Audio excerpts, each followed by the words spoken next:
Middle east में महायुद्ध के 17 दिन हो चुके हैं और ईरान की इजराइल और अमेरिका से जंग जारी है। रिपोर्ट्स के मुताबिक इस युद्ध में अब तक 2350 लोगों की मौत हो चुकी है।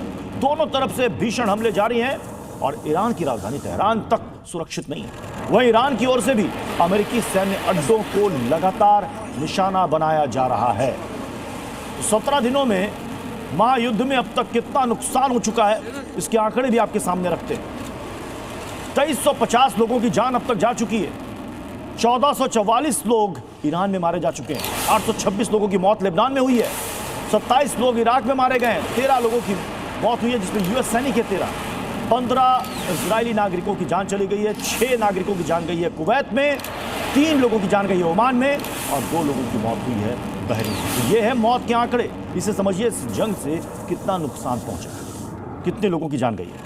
तेहरान में इजराइल का बड़ा हमला हुआ है। इस बीच बड़ी खबर यह आ रही है, ईरान के स्पेस रिसर्च सेंटर पर यह हमला किया गया है। ताराश्त में स्पेस रिसर्च सेंटर को उड़ा दिया गया। ईरान की एयर डिफेंस फैक्ट्री भी तबाह कर दी गई है।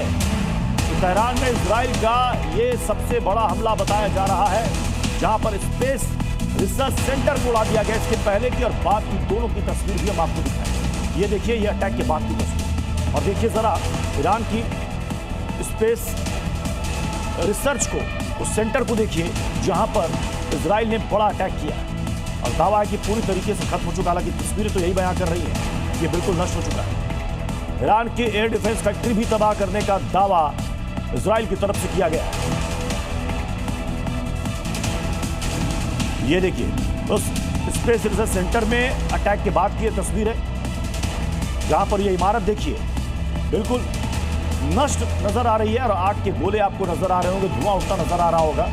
इससे पहले की तस्वीर भी आपको दिखाएंगे कि कैसा दिखता था ये स्पेस रिसर्च सेंटर तेहरान में, जहां पर ये अटैक किया है इजराइल ने। ये देखिए, ये है पहले की तस्वीर। कुछ ऐसा था तेहरान का स्पेस रिसर्च सेंटर और ये दूसरी तस्वीर जो आप दाईं तरफ देख रहे हैं, हमले के बाद की तस्वीर। अब आप अंदाजा लगाइए, इजराइल कह रहा है कि ये पूरी तरीके से नष्ट हो चुका है। तस्वीरें तो लगभग यही कह रही हैं।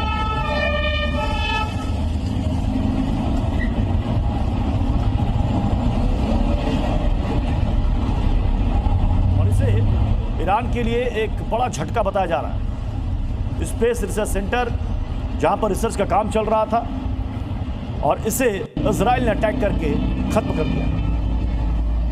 अब आपको बताते हैं कि हॉर्मुज के चक्रव्यूह में कैसे ट्रंप फंस गए। अमेरिका ने 7 देशों से मदद मांगी है, यह हम आपको डिटेल में बताएंगे।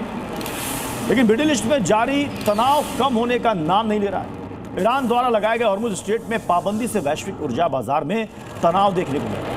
हॉर्मुज स्ट्रेट को सुरक्षित करने में मदद के लिए नौसैनिक जहाज भेजने की गुजारिश की गई। अब आपको दिखाते हैं हॉर्मुज के चक्रव्यूह में ट्रंप आखिरकार कैसे फंस गए।